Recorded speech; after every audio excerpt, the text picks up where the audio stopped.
48 Laws of Power. Law 2. Never put too much. Trust in friends, learn how to use enemies. Judgment. Be wary of friends, they will betray you more quickly, for they are easily aroused to envy. They also become spoiled and tyrannical. But hire a former enemy and he will be more loyal than a friend, because he has more to prove. In fact, you have more to fear from friends than from enemies. If you have no enemies, find a way to make them. Transgression of the law. In the mid-9th century AD, a young man named Michael III assumed the throne of the Byzantine Empire. His mother, the Empress Theodora, had been banished to a nunnery, and her lover, Theoctistus, had been murdered, at the head of the conspiracy to depose Theodora and enthrone. Michael had been Michael's uncle, Bardas, a man of intelligence and ambition. Michael was now a young, inexperienced ruler, surrounded by intriguers, murderers, and profligates. In this time of peril he needed someone he could trust as his counselor, and his thoughts turned to Basilius, his best friend. Basilius had no experience whatsoever in government and politics. In fact, he was the head of the royal stables, but he had proven his love and gratitude time and again. They had met a few years before, when Michael had been visiting the stables just as a wild horse got loose. Basilius, a young groom from peasant Macedonian stock, had saved Michael's life. The groom's strength and courage had impressed Michael, who immediately raised Basilius from the obscurity of being a horse trainer to the position of head of the stables. He loaded his friend with gifts and favors, and they became inseparable. Basilius was sent to the finest school in Byzantium, and the crude peasant became a cultured and sophisticated courtier. Now Michael was emperor, and in need of someone loyal. Who could he better trust with the post of chamberlain and chief counselor than a young man who owed him everything? Basilius could be trained for the job, and Michael loved him like a brother. Ignoring the advice of those who recommended the much more qualified Bardas, Michael chose his friend. Basilius learned well and was soon advising the emperor on all matters of state. The only problem seemed to be money. Basilius never had enough exposure to the splendor of Byzantine court life made him avaricious for the perks of power. Michael doubled, then tripled his salary, ennobled him, and married him off to his own mistress, Eudoxia, in Gerena. Keeping such a trusted friend and advisor satisfied was worth any price. But more trouble was to come. Bardas was now head of the army, and Basilius convinced Michael the man was hopelessly ambitious. Under the illusion that he could control his nephew, Bardas had conspired to put him on the throne, and he could conspire again, Di's time, to get rid of Michael and assume the crown himself. Basilius poured poison into Michael's ear until the emperor agreed to have his uncle murdered. During a great horse race, Basilius closed in on Bardas in the crowd and stabbed him to death. Soon after, Basilius asked that he replace Bardas as head of the army, where he could keep control of the realm and quell rebellion. This was granted. Now Basilius's power and wielding only grew, and a few years later Michael, in financial straits from his own extravagance, asked him to pay back some of the money he had borrowed over the years. To Michael's shock and astonishment, Basilius refused, a look of such impudence. To have a good enemy, choose a friend, he knows where to strike. Diane de Poitiers, 1499–1566, mistress of Henri II of France.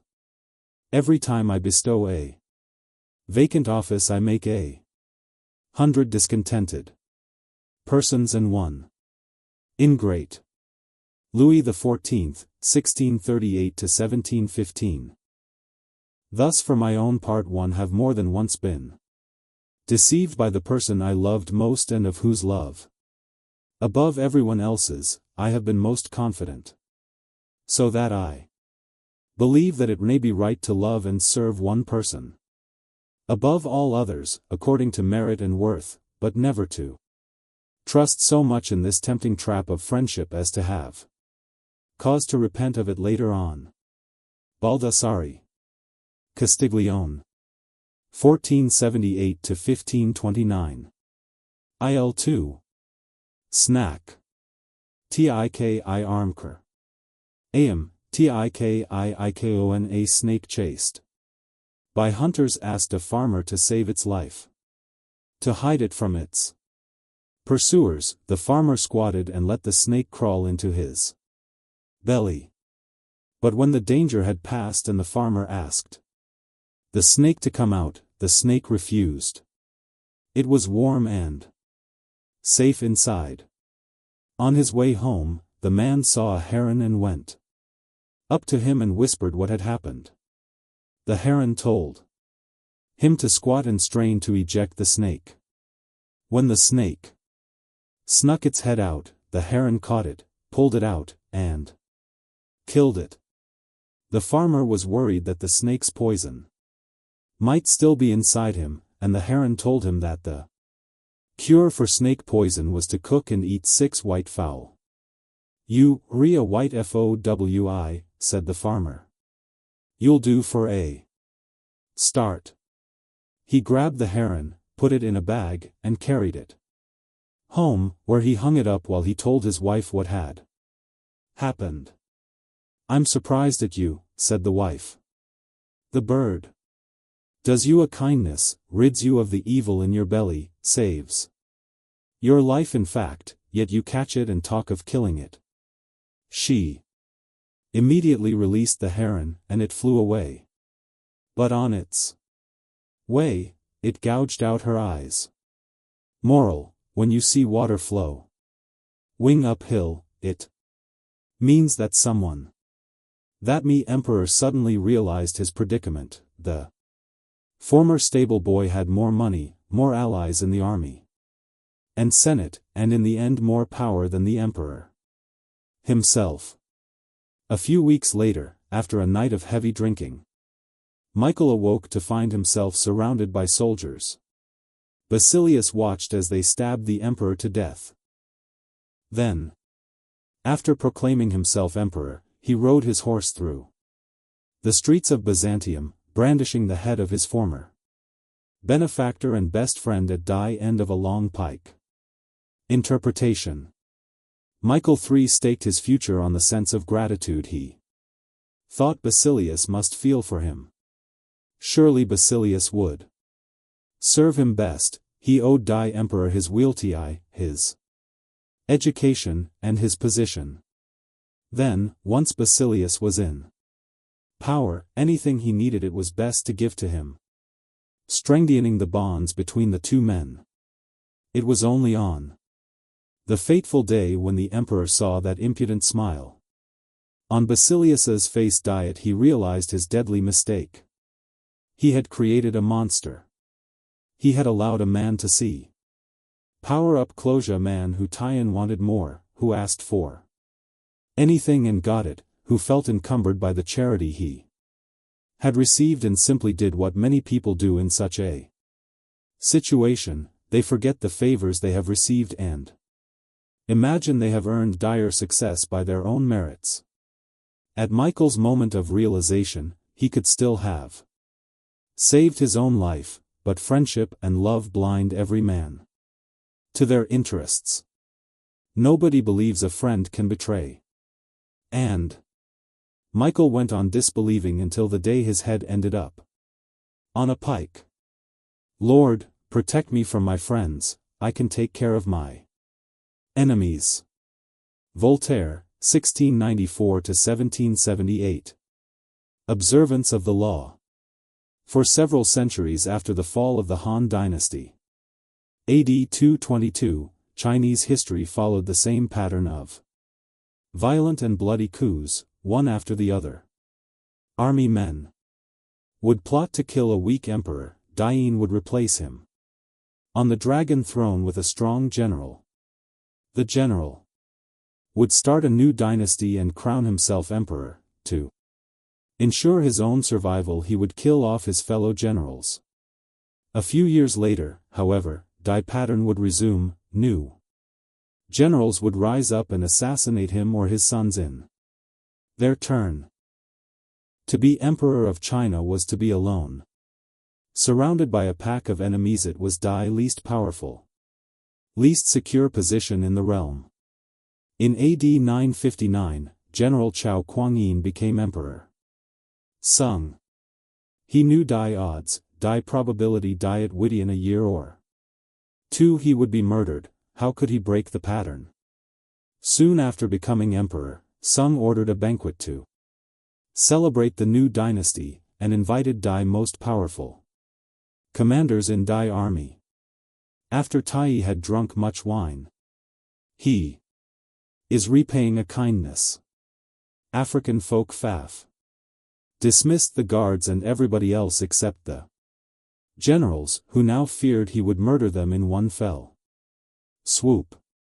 Instead, he addressed them, "The whole day is spent in fear, and I am unhappy both at the table and in my bed. For which one of you does not dream of ascending the throne? I do not doubt your allegiance, but if by some chance your subordinates, seeking wealth and position, were to force Dai Emperor's yellow robe upon you in turn, how could you refuse it?" Drunk and fearing for their lives, the generals proclaimed their innocence and their loyalty. But Sung had other ideas. The best way to pass one's days is in peaceful enjoyment of riches and honor. If you are willing to give up your commands, I am ready to provide you with fine estates and beautiful dwellings where you may take your pleasure, with singers and girls as your companions. The astonished generals realized that instead of a life of anxiety and struggle, Sung was offering them riches and security. The next day, all of me generals tendered their resignations, and Dai retired as nobles to the estates Mat Sung bestowed on them. In one stroke, Sung turned a pack of friendly wolves, who would likely have betrayed him, into a group of docile lambs, far from all power. Over the next few years, Sung continued his campaign to secure his rule. In AD 971, King Lu of the southern Han finally surrendered to him after years of rebellion. To Lu's astonishment, Sung gave him a rank in Dai imperial court and invited him to the palace to seal their newfound friendship. Whitey wine. As King Lu took the glass that Sung offered him, he hesitated, fearing it contained poison. "Your subjects' crimes certainly merit death," he cried out, "but I beg your Majesty to spare your subject's life. Indeed, I dare not drink this wine." Emperor Sung laughed, took Dai glass from Lu, and swallowed it himself. There was no poison. From then on, Lu became his most trusted and loyal friend. At meantime, China had splintered into many smaller kingdoms. When Chien Shu, the king of one of these, was defeated, Sung's ministers advised the emperor to lock Dai's rebel up. They presented documents proving that he was still conspiring to kill Sung. When Chien Shu came to visit the emperor, however, instead of locking him up, Sung honored him. He also gave him a package, which he told the former king to open when he was halfway home. Chien Shu opened the bundle on his return journey and saw it contained all the papers documenting his conspiracy. He realized Ma Tsung knew of his murderous plans, yet had spared him. Nonetheless, this generosity won him over, and he too became one of Sung's most loyal vassals. Interpretation. A Chinese proverb compares friends to jaws and teeth of a dangerous animal. If you are not careful, you will find them chewing you up.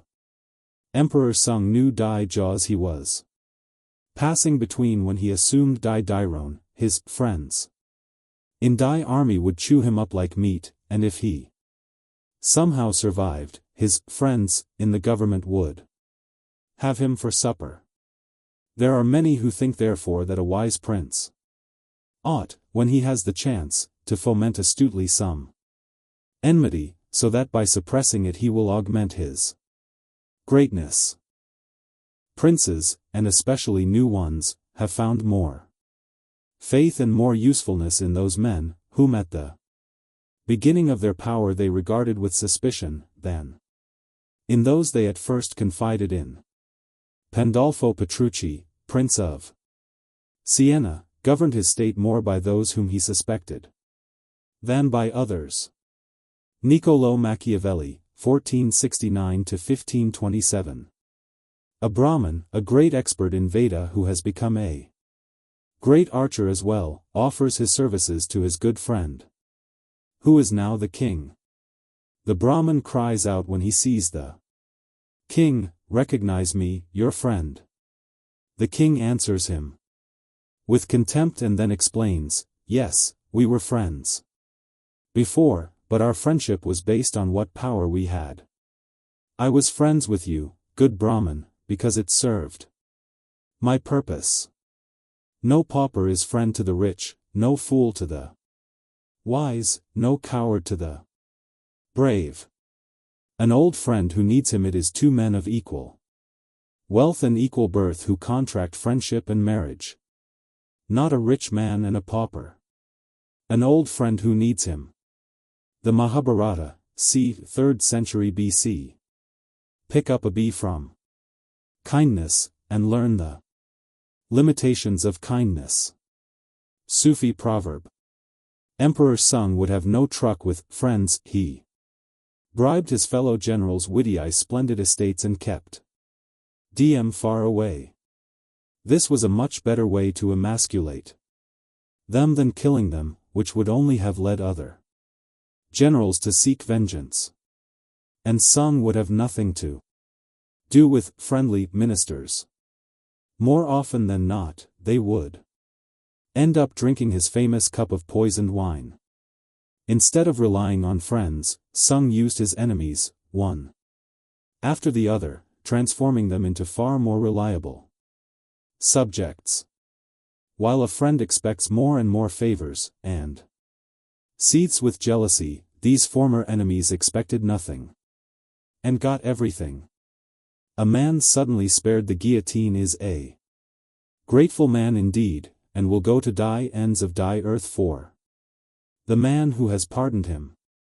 In time, these former enemies became Sung's most trusted friends.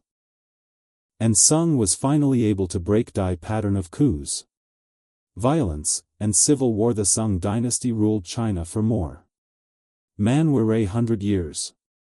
In a speech Abraham Lincoln delivered at the height of the Civil War, he referred to the Southerners as fellow human beings who were in error. An elderly lady chastised him for not calling them irreconcilable enemies who must be destroyed. "Why, madam," Lincoln replied, "do I not destroy my enemies when I make them my friends?" Men are more ready to repay an injury than a benefit, because gratitude is a burden and revenge a pleasure. Tacitus, c. AD 55–120. Keys to power. It is natural to want to employ your friends when you find yourself in times of need. The world is a harsh place, and your friends soften harshness. Besides, you know Why depend on a stranger when you have a friend at hand? The problem is that you often do not know your friends as well as you imagine. Friends often agree on tilings in order to avoid an argument. They cover up their unpleasant qualities so as to not offend each other. They laugh extra hard at each other's jokes. Since honesty rarely strengthens friendship, you may never know how a friend truly feels.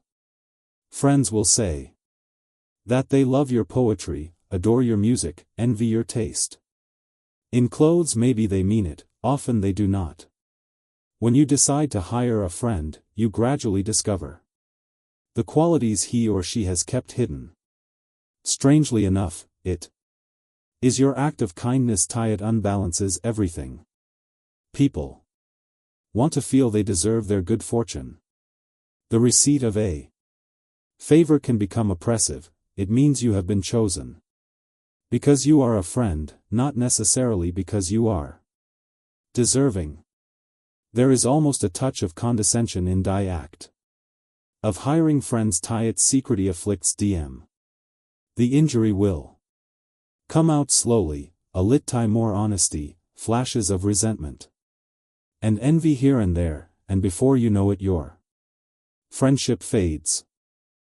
The more favors and gifts you supply to revive the friendship, the less gratitude you receive.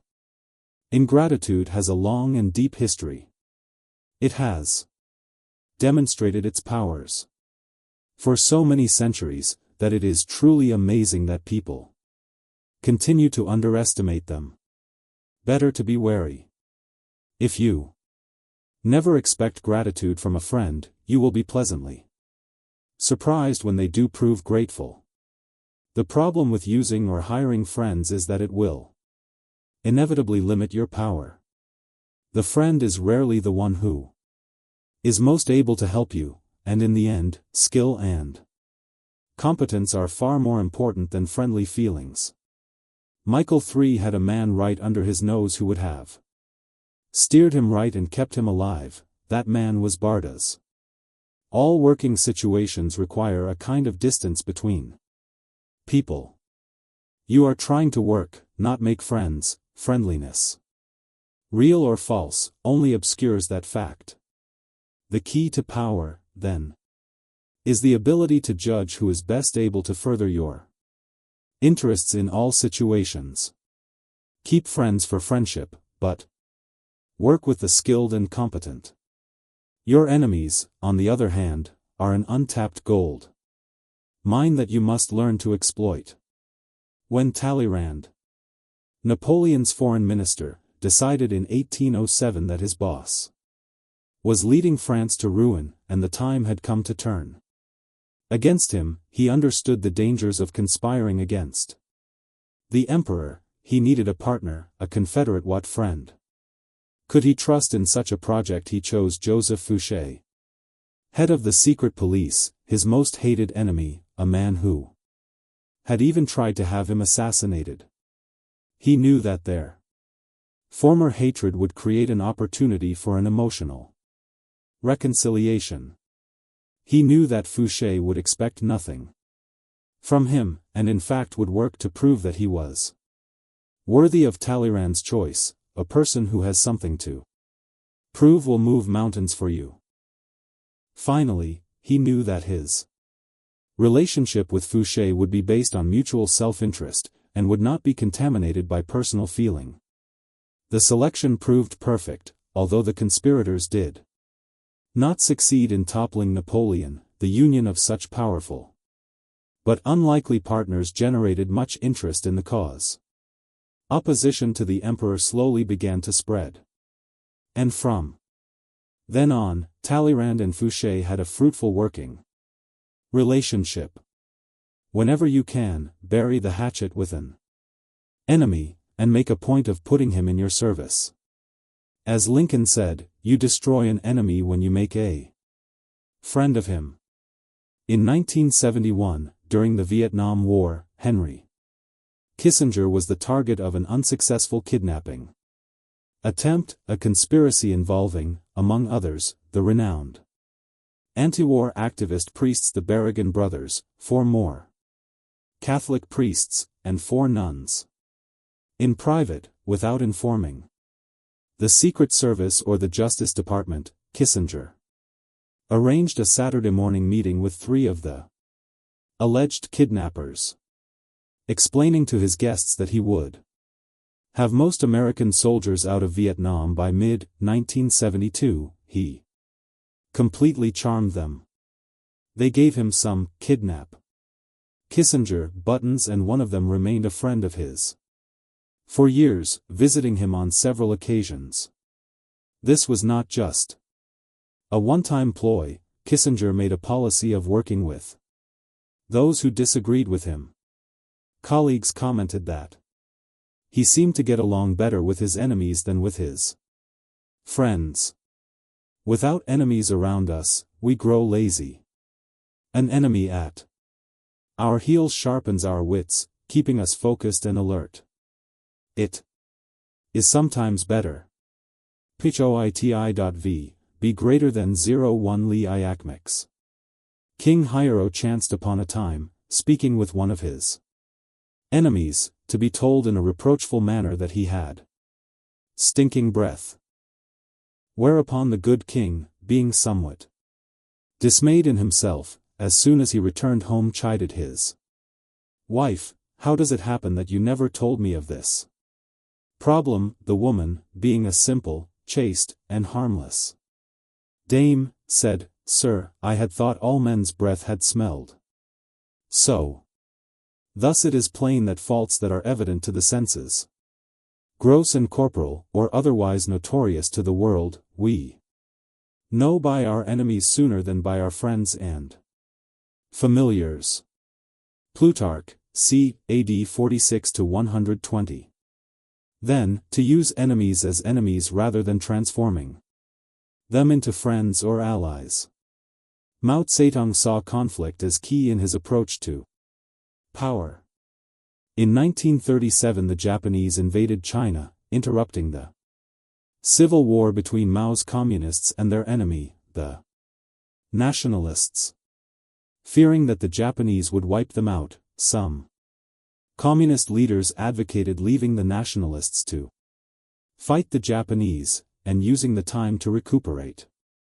Mao disagreed. The Japanese could not possibly defeat and occupy a vast country like China for long. Once they left, the communists would have grown rusty if they had been out of combat for several years, and would be ill-prepared to reopen their struggle with the nationalists to fight a formidable foe. Like the Japanese, in fact, would be the perfect training for the communists' ragtag army. Mao's plan was adopted, and it worked. By the time the Japanese finally retreated, the communists had gained the fighting experience that helped them defeat the nationalists. Years later, a Japanese visitor tried to apologize to Mao for his country's invasion of China. Mao interrupted, "Should I not thank you instead?" Witty out a worthy opponent, he explained, "A man or group cannot grow stronger." Mao's strategy of constant conflict has several key components. First, be certain that in the long run you will emerge victorious. Never pick a fight with someone you are not sure you can defeat, as Mao knew the Japanese would be defeated in time. Second, if you have no apparent enemies, you must sometimes set up a convenient target, even turning a friend into an enemy. Mao used this tactic time and again in politics. Third, use such enemies to define your cause more clearly to the public, even framing it as a struggle of good against evil. Mao actually encouraged China's disagreements with the Soviet Union and the United States. Without clear-cut enemies, he believed, his people would lose any sense of what Chinese communism meant. A sharply defined enemy is a far stronger argument for your side than all the words you could possibly put together. Never let the presence of enemies upset or distress. You are far better off with a declared opponent or two than not knowing where your real enemies lie. The man of power welcomes conflict, using enemies to enhance his reputation as a sure-footed fighter who can be relied upon in times of uncertainty. Image, the jaws of ingratitude. Authority. Knowing what would happen, know how to use. If you put a finger in enemies for your own. The mouth of a lion, prophet. You must learn to grab a. You would stay sword not by its blade, which would clear of it. Cut you, but by the handle, which allows with friends you to defend yourself. The wise man. You will have profits more from his enemies. No such caution, and then a fool from his friends. If you hire them, they will, Baltasar Gracian, eat you alive with ingratitude. 1601–1658. Reversal.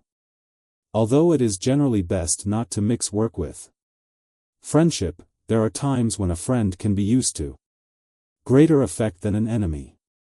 A man of power, for example, often has dirty work that has to be done, but for the sake of appearances it is generally preferable to have other people do it for him. Friends often do this the best, since their affection for him makes them willing to take chances. Also, if your plans go awry for some reason, you can use a friend as a convenient scapegoat. This fall of the favorite was a trick often used by kings and sovereigns. They would let their closest friend at court take the fall for a mistake, since the public would not believe that they would deliberately sacrifice a friend for such a purpose.